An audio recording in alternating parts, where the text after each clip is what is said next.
Roberto, pouvez-vous vous présenter? Je suis arrivé ce matin de Genève, pratiquement.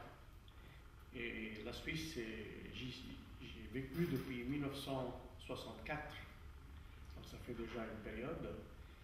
Et donc, j'ai plutôt une origine italienne, ça se sent déjà avec mon accent, je pense. Et je suis né en Égypte, où j'ai vécu déjà tout jeune comme témoin de Jéhovah. Mes parents, qui étaient catholiques, sont devenus témoins de Jéhovah quand moi j'avais 2 ans. Et depuis lors, jusqu'à il n'y a pas longtemps, j'étais un fidèle témoin de Jéhovah. Avec quel niveau dans l'organisation? Alors moi j'ai commencé jeune à accepter ce qu'on appelle des responsabilités. Et donc parmi les témoins de Jéhovah, j'ai commencé, j'avais l'âge de 17 ans, j'étais conducteur de ce qu'on appelait l'étude biblique. Et ensuite, gentiment, j'ai fait un peu tous les rôles qui sont donnés aux mâles, les hommes, non, parce que les femmes n'ont pas ce privilège. Je me suis occupé de comptabilité, je me suis occupé d'être enseignant à l'école théocratique, j'étais conducteur de l'étude tour de garde, enfin, je ne pense pas qu'il y a quelque chose que je n'ai pas fait. Et j'étais pendant presque 30 ans ancien, qui est les anciens de congrégation. Et j'avais aussi une responsabilité organisationnelle, qui est celle de surveillant d'une assemblée de circonscription. Donc ce sont des assemblées qui regroupent ensemble environ une vingtaine de congrégations. Et là, j'étais responsable du côté administratif, pas du côté spirituel. Par contre, dans la congrégation même, c'était le côté spirituel qui avait la primauté, bien évidemment. Un ancien, c'est une sorte de pasteur? Oui, si on veut, c'est une sorte de pasteur dans le sens où il s'occupe du bien-être spirituel des brebis, donc des membres de l'organisation.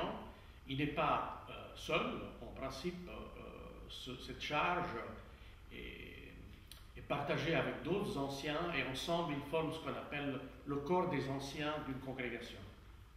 Est-ce que vous pouvez m'expliquer un petit peu comment fonctionnait la vie au quotidien Pour les témoins de Jéhovah, il n'y a pas un culte qui se fait une fois par semaine. Le témoin de Jéhovah est un témoin de Jéhovah 24 heures sur 24. Donc, même s'il doit aller à l'école parce qu'il est jeune ou il doit aller au travail, si c'est un libre professionnel ou quoi que ce soit, dans la vie, il doit démontrer d'avoir les qualités chrétiennes qu'exige la parole de Dieu. Alors, ces membres de cette organisation qui se réunissent en congrégation, ils sont tous des proclamateurs. Donc, on ne peut pas être témoin de Jéhovah sans être un proclamateur qui fait du porte-à-porte. Et c'est la même chose pour les enfants, pour les femmes, les vieillards, ceux qui sont handicapés. Tout le monde, d'une façon ou d'une autre, participe à cette œuvre, qui n'est pas une œuvre qui est faite comme ça quand on en a envie, elle est faite pratiquement toutes les semaines. Donc il y a cette charge qui a à voir avec la propagande, avec la dissémination, le prosélytisme, qui est inné chez les témoins, et on ne peut pas être témoin sans qu'on ait la démonstration qu'on est des proclamateurs. Alors tous les hommes qui sont même pas nécessairement des adultes, mais même des adolescents, sont utilisés d'une façon ou d'une autre dans la congrégation. Et les jeunes sont tout contents d'avoir ce petit privilège de tenir un micro, par exemple, ou bien de s'occuper du nettoyage de la salle. Enfin, il y a toujours des petits si on veut, privilèges qui nous sont donnés depuis tout jeune. Et on est très fiers de pouvoir le faire. Et c'est comme ça qu'en grandissant, on accepte toujours de plus en plus de responsabilités. Et ensuite, on a cette autre catégorie qui sont les anciens qui, par rapport aux serviteurs ministériels, eux, ils ont la responsabilité spirituelle, donc ce sont des enseignants. Et la Bible demande d'ailleurs, c'est écrit dans les Écritures, qu'un ancien doit être un bon enseignant. Donc là, c'est le côté enseignement que recouvre un ancien. Mais l'ancien est aussi un responsable du point de vue disciplinaire. Et les personnes dans l'organisation qui ne se comportent pas selon les préceptes basés sur la Bible, évidemment, mais interprétés par les témoins de Jéhovah, s'ils ne se comportent pas de la sorte, ils sont repris au début de façon très aimable par les anciens, et si les choses deviennent vraiment sérieuses, il y a des comités de discipline spirituels qui sont formés, et la personne peut arriver à être exclue si elle a vraiment violé des principes bibliques. Donc on a aussi ce chapeau de juge, si on veut. On ne le fait pas tout seul, c'est des comités, etc. Donc voilà, ça se passe de cette façon-là. Le recrutement. Le recrutement. Comme je disais tout à l'heure, on ne peut pas être témoin de Jéhovah si on n'est pas des recruteurs. Et on apprend depuis tout jeune à le devenir. Donc, on ne laisse pas les enfants à la maison et on va en prédication. On prend nos enfants avec nous. Même si c'est des bébés, s'il fait froid, il neige ou il fait chaud, indépendamment, les enfants sont toujours avec nous et depuis tout jeune. Moi qui avais 2 ans quand mes parents sont devenus témoins, je ne pouvais pas dissocier ma vie de chrétien témoin de Jéhovah à celle du recrutement. Alors pour pouvoir recruter, n'est-ce pas, les gens comme ça, improvisés, techniques, il y a 2 réunions. Une qui s'appelle l'école de ministère théocratique, où on apprend à développer un sujet entre 5 minutes et 15 minutes, ça dépend un peu de la capacité de l'individu et de son degré de spiritualité. Et ensuite, il y a une autre réunion qui s'appelle la réunion de service et qui sert à former les gens à pouvoir répondre aux objections dans l'œuvre de porte-à-porte, comment commencer une étude biblique avec les personnes, comment les amener pas à pas jusqu'au baptême, finalement. Ça, c'est l'œuvre de recrutement. Et aux enfants, par exemple, qui ne savent pas faire un discours et qui ne peuvent pas se présenter eux-mêmes, c'est les parents qui se présentent et puis ils donnent la parole aux enfants. Et l'enfant donne un tract, par exemple, où il ouvre la Bible pour la personne. Donc on essaye de les inclure dans tous les aspects et les phases de la prédication depuis tout jeune. Est-ce que les témoins de Jéhovah ne sont pas formés un peu comme des représentants de commerce? Ils ne le savent pas. C'est-à-dire que jamais un témoin de Jéhovah fait le rapprochement entre l'enseignement qu'il reçoit et, si on veut, la préparation d'un représentant de commerce. La façon dont ça se fait, c'est qu'on a des publications à étudier quand on discute à la salle du royaume, qui est le lieu de réunion, et des manuels qui nous aident à devenir des représentants, pas de commerce, mais des représentants du Christ, le grand roi qui va régner, etc. Donc on a toute une philosophie derrière à qui on représente réellement. Et pour pouvoir avoir la technique, comment le faire, comme je disais tout à l'heure, on a les réunions, mais en plus on a des manuels, comme par exemple, si vous pouvez voir, c'est comment raisonner avec les Écritures. C'est un livre d'environ 450 pages et il a des sujets qui vont depuis l'âme, le baptême, la Bible, la traduction du Nouveau Monde, la Trinité, etc. Et chaque sujet est soutenu par des versets bibliques et qui est introduit par la position de l'organisation au sujet de ce sujet. Et les jeunes et les personnes, les adultes qui sont des proclamateurs, finissent par avoir des tâches à développer pendant 5 minutes chaque fois sur un sujet différent. Donc ils se préparent et quand ils vont en porte, ils savent comment aborder un tel sujet ou un autre sujet en utilisant la Bible. Donc c'est pas des personnes qui sont impréparées, ils sont extrêmement préparés, mais jamais ils mettraient cette préparation en relation avec du marketing ou des commerçants, etc. Bien qu'au fond, les techniques sont les mêmes. Moi, j'ai une question justement. Est-ce qu'il y a pour eux le fait qu'ils partent au hasard faire du porte-à-porte, ou alors il y a quand même un ciblage, ou est-ce qu'il y a un profilage, est-ce qu'il y a, j'allais dire, des futurs adeptes qu'il faut ramener dans la... Rien ne se passe par hasard. Tout est bien organisé, étudié, il y a des procédures pour tout, etc. La prédication n'est pas improvisée, il y a des jours et des heures particulières où on se revoit en petits groupes ou en groupe plus grand à la salle ou ailleurs, et de là chacun reçoit un bout de territoire, comme on l'appelle, secteur de la ville, et on prêche de façon systématique une porte après l'autre. Donc on ne fait pas de discrimination en disant là celui-là c'est un noir ou l'autre c'est un musulman, etc. On tape à toutes les portes de notre territoire particulier, et indépendamment des personnes qui vont ouvrir la porte, ou qu'on rencontre aussi dans la rue, ou on arrête dans la rue, etc., on est sûr qu'on est bien préparé pour pouvoir affronter n'importe quel sujet. C'est vrai que dans 90% des cas, sinon même plus, 99% des cas, on tombe sur des gens qui ne savent pratiquement rien de religion. Et les témoins de Jéhovah, c'est des professeurs, parce que toutes les semaines, ils se réunissent pendant au moins 5 heures pour pouvoir étudier les sujets disparates qu'ensuite on discutera avec les gens. Ils sont extrêmement préparés, soit sur le sujet, sur les techniques à utiliser, par exemple d'être attentif et voir si la personne est, je ne sais pas, elle a les mains sales parce qu'elle est à la cuisine, donc il faut avoir un peu d'attention pour la personne.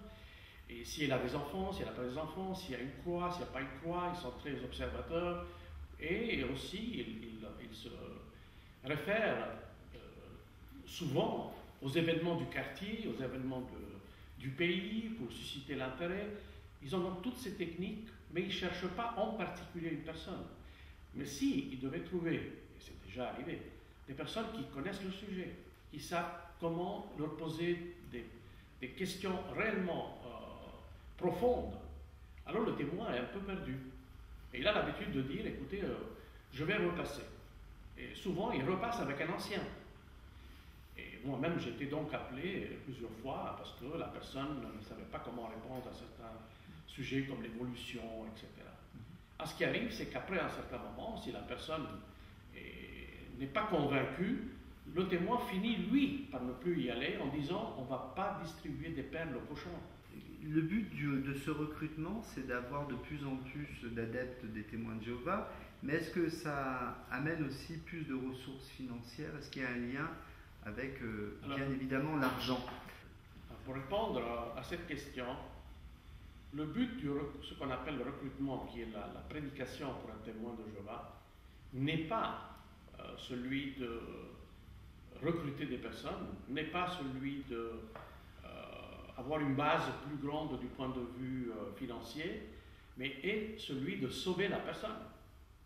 Donc la motivation, c'est une motivation positive, c'est une motivation qui a vraiment trait à la croyance profonde que la fin de ce monde est imminente.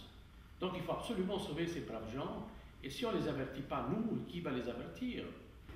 Alors Roberto, comment vous en êtes sorti de cette j'ai bien presque cette machine infernale? Je n'ai pas été exclu, je n'ai pas eu de comité disciplinaire, je ne me suis pas disputé et donc j'ai claqué la porte, etc. Ma décision d'abandonner est rationnelle. Elle est basée sur une décision que j'ai prise à la suite d'un examen d'un sujet de primaire importance que je n'avais jamais abordé auparavant dans mes 60 ans presque comme témoin de Jéhovah. Et c'est celui de la légitimité. Et pour faire un exemple, en général, aucun enfant ne se pose la question si ses parents sont vraiment leurs parents.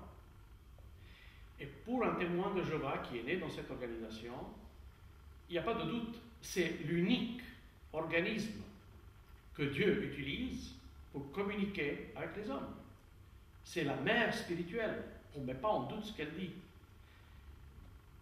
Et je ne me suis jamais posé la question. Et j'ai dû affronter un problème personnel qui est très banal en soi, extrêmement banal, mais qui sort de l'ordinaire. La Bible demande que pour qu'une accusation soit vraie, il faut 2 témoins. Et moi, on m'avait accusé, moi et ma famille, sur un rapport de 5 pages. Il y avait des calomnies, j'en ai compté 18, et j'ai pu prouver avec 2 témoins que ce qui était écrit était faux.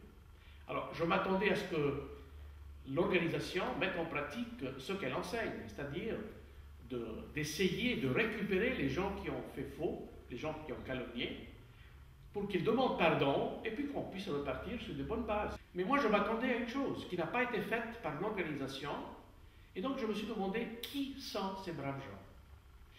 Les témoins de Jéhovah, une des choses qu'ils enseignent, et d'ailleurs dans ce fameux livre que je vous montrais avant, il y a un sujet qui s'appelle la succession apostolique, donc Pierre, les papes, etc. Et avec quelques versets de la Bible, ils démolissent la légitimité de l'autorité papale catholique.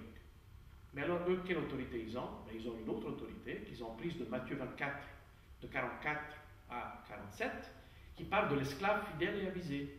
Et l'esclave fidèle et avisé, c'est la classe des rois qui, sur la terre, dirige cette organisation et qui est le seul canal de communication. Donc, c'est le pape, si on veut, des témoins de Jéhovah. Seulement, ce n'est pas un individu, c'est un groupe d'individus qui ont à leur tête des représentants qui sont environ 15. Mais le groupe en soi, c'est les restes des 144 000, donc environ 10 000, 11 000 membres qu'on ne connaît pas et qui, soi-disant, dirigent cette organisation.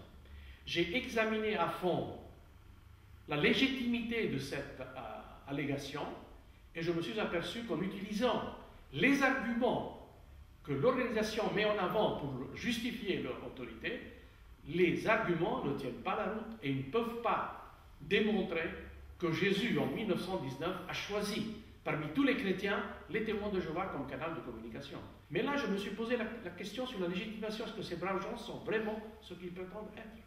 Et la réponse est venue, et du jour au lendemain, je n'ai jamais plus mis les pieds dans la salle du royaume. Parce que j'ai délégitimé l'autorité de cette organisation. Donc ce n'est pas une question que je ne crois pas à une chose ou à l'autre, je peux croire n'importe quoi, mais je ne crois pas qu'eux ont été nommés par Dieu. Amen. Donc je suis libre de croire ce que je veux. Alors, justement, cette sortie, la conclusion de la sortie, c'est quoi en fait? Ils m'ont convoqué parce qu'ils ont su que j'avais des opinions différentes de celles qu'enseignait l'organisation. Mais moi, je m'attendais à cette histoire et j'avais préparé ma sortie. J'avais préparé une lettre de 2 pages à laquelle j'ai joint 2 justificatifs qui délégitimaient, le premier, l'autorité de l'organisation, l'esclave fidèle avisé, et le deuxième, délégitimait le baptême des témoins de Jéhovah. Parce que j'avais été baptisé à 12 ans, et eux, ils considèrent qu'avec le baptême, on a signé un contrat, pas seulement avec Dieu, mais avec eux aussi. Et alors, j'ai démontré que le baptême que j'ai accepté à l'âge de 12 ans, j'étais irresponsable, ça n'a aucun sens, et on ne pouvait pas le prendre comme une promesse faite à une organisation terrestre. Et j'ai préparé cette lettre, et quand on m'a convoqué dans un comité judiciaire, ou de discipline judiciaire, j'ai envoyé ma lettre à environ 400 témoins de Jéhovah. J'ai préparé avec la télévision de la Suisse romande une émission de 55 minutes qui s'appelle Grandir avec Jéhovah et qui montrait le côté délétère des règles des témoins de Jéhovah dans l'enseignement des enfants qui doivent grandir dans la peur, dans le désarroi, dans le manque d'éducation supérieure, les universités qui sont condamnées même par les membres du Collège central dans des assemblées publiques. Il y a même sur YouTube ce discours de Loesch, qui est un des 15 dirigeants de l'organisation. Et donc ça c'était dans l'émission de télévision, c'était la deuxième chose. J'ai ouvert un site sur la critique sur les témoins de Jéhovah, la troisième. La quatrième, j'ai organisé un tour européen de Barbara Anderson qui a travaillé pendant 11 ans avec le département éditorial de la Tour de Garde à 2 pas du Collège central et on a fait le tour d'Europe et elle a présenté le sujet de la pédophilie et du danger de devenir témoin de Jéhovah.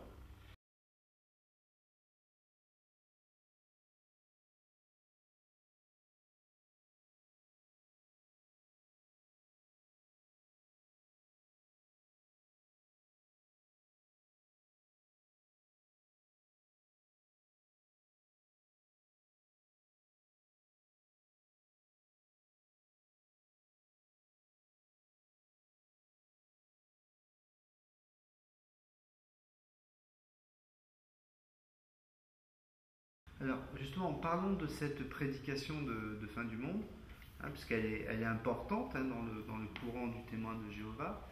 Il y en a une en 75, c'est ça, et puis qui n'a pas eu lieu. Oui, donc pour en revenir à cette histoire de 1975, comme je disais, il faudrait se mettre dans la peau de ces gens. Ce n'est pas des illuminés, ce n'est pas des gens qui, du point de vue théologique, avaient une croyance. Ils avaient une conviction qui affectait tous les aspects de la vie réelle de tous les jours. Parce que si on sait que demain matin, il y a un astéroïde ou quoi que ce soit qui va tomber sur la tête, on ne va pas se préoccuper à envoyer nos enfants à l'université, on ne va pas se préoccuper à acheter une maison ou quoi que ce soit. On va se préoccuper d'une seule chose, c'est la survie. Et donc ils invitaient, ils boostaient les gens pour que tout le monde laisse tomber les autres responsabilités de la vie et se dédie à cette œuvre de prédication dans le rôle de pionnier, donc en multipliant par 10 et par 15 le nombre d'heures de prédication, parce qu'on devait absolument avertir les personnes que la fin était en train d'arriver. Alors ce matériel qui est inclus dans ce ministère du Royaume du mois de juin 1974 avait une expression que j'ai utilisée moi-même durant mon exposition du sujet à la salle un soir, et qui dit: on entend des frères qui vendent leur maison et tous leurs biens et qui se dédient à cette œuvre qui ne sera jamais plus répétée, cette œuvre précieuse de prédication pendant les derniers jours qui nous restent à vivre dans ce système de choses. Et ce qui me choque aujourd'hui, c'est que je ne pouvais pas concevoir en ce moment l'impact que mes mots avaient eu sur le public, sur les gens qui étaient présents. Et dernièrement, donc 35 ans plus tard pratiquement, j'ai parlé avec une sœur qui m'a reproché que ce soir-là, j'ai tellement boosté les gens que le soir, ils ne pouvaient pas dormir et qu'ils ont tapé à la porte de leurs voisins pour les avertir que la fin était imminente. Juste pour montrer donc comment ils inculquaient dans la tête des gens qu'il fallait laisser les études, il fallait laisser le travail, tout, vendre les maisons et se dédier seulement à la prédication. En parenthèse, si cela avait été vrai, dans le sens que si vraiment la fin était venue, il n'y a rien de plus naturel, n'est-ce pas? On se prépare parce que la fin du monde est là. Mais le problème est que cette fin n'est pas venue et que ce n'était pas la première fois. La question qui m'a été posée aussi était: qu'est-ce qu'ils en disent aujourd'hui? Aujourd'hui, ils évitent de parler de date. Mais ils font que montrer que les événements du monde sont déjà décrits dans la Bible sous forme de prophétie et nous les vivons tous les jours. Le problème, c'est que les mêmes versets de la Bible, qui aujourd'hui sont utilisés pour nous montrer que le tsunami fait partie des signes de la fin dans le monde et tout ça, les mêmes versets ont été utilisés par Russell pour expliquer que la fin était en son temps à lui et devait venir en 1914. Un des signes, c'était la Révolution française. Ça faisait partie des signes, mais aujourd'hui, le témoin de Jéhovah, jamais il mentionnerait la Révolution française comme un des signes de la fin. Mais l'homme est fait comme ça. On ne peut pas prévoir ce qui arrivera demain. Donc, l'accomplissement des signes se fait sur ce qu'on voit, les événements d'aujourd'hui. Les circonstances qui sont décrites sont que les gouvernements de ce monde vont se réunir pour décider de détruire les témoins de Jéhovah. Ça, c'est dans la tour de garde du 15 avril 2012 qui parle d'Armageddon. Vous imaginez-vous que tous les gouvernements de ce monde vont se mettre d'accord pour détruire ces 4 chats qui s'appellent les témoins de Jéhovah? Mais jamais de la vie. Donc sur cette base, je ne vois pas comment Armageddon viendrait. Roberto, est-ce que tu peux me parler du cas italien, de ce monsieur qui a donc tout abandonné? Il a abandonné la Suisse pour revenir en Italie. Je dirais que l'histoire de cette famille, elle est assez emblématique parce que d'autres ont vécu la même situation. Cette personne, qui était un ami à moi aussi, était un serviteur ministériel. Moi, j'étais ancien à ce temps-là. Donc, c'était avant les années 75, c'était probablement 73, 74. Et on avait l'habitude de se retrouver souvent le soir pour étudier tous ces détails qui concernaient la fin. Et lui avait mûri l'idée, qui était une idée inspirée un peu par les publications de la société, de laisser son emploi en Suisse. Donc c'était un Italien qui était, c'est difficile de pouvoir travailler en Suisse avec un permis de travail. Et pour devenir Suisse, par exemple, il faut attendre 12 ans comme membre de l'Union européenne. Donc il a quitté son travail, il a décidé de quitter son travail et il s'est déplacé avec sa femme et ses 2 enfants en Italie parce que l'épargne qu'il avait, il avait fait ses calculs et selon lui, l'épargne qu'il avait pouvait lui subvenir à ses besoins de sa famille jusqu'à Armageddon en 1975. Donc il est parti. Ça nous a chagrinés parce qu'on était des grands copains. Et voilà que les 2 années sont passées, rien n'est arrivé. Et de temps en temps, il venait nous retrouver en Suisse. Malheureusement, avec le temps, il a terminé son argent, il a tout dépensé. Il a cherché à revenir en Suisse pour reprendre du travail, mais malheureusement, ce n'était plus possible. La situation avait changé, il avait perdu ses droits en quittant la Suisse. Et donc, il a pratiquement ruiné son avenir, sien et de ses enfants qui avaient fait des études en Suisse et qui auraient pu continuer à vivre en Suisse, comme mes enfants. Il n'a pas pu le faire parce qu'il a décidé de mettre cette idée de la fin du monde en priorité sur sa vie privée, celle de sa famille.